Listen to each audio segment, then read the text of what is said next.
নমস্কার। কবিকণ্ঠে স্বরচিত কবিতা পড়ে শোনাচ্ছি আমি গৌর গোপাল পাল।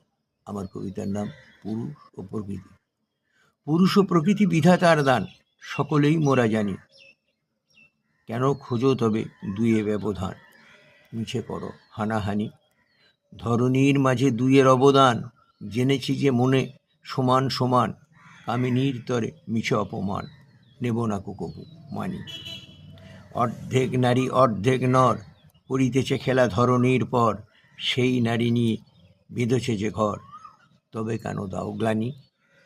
এনেছে যে শিশু দুয়ে মিলে সবে, ভেবে কি দেখেছ তার কি বা হবে।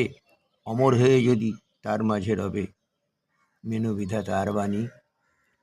ধর্মের নামে আনিয়া বিভেদ, মিছে কেন করো অন্যায় জেদ। রেখো না কো মনে কোনো ভেদাভেদ, গাও শান্তির বাণী। যুদ্ধ কখনো সমাধান নয়, আনে শুধু ধ্বংস মৃত্যুর ভয়। মানবতা আনে না কো জয়, সকলেই সেটা জানি।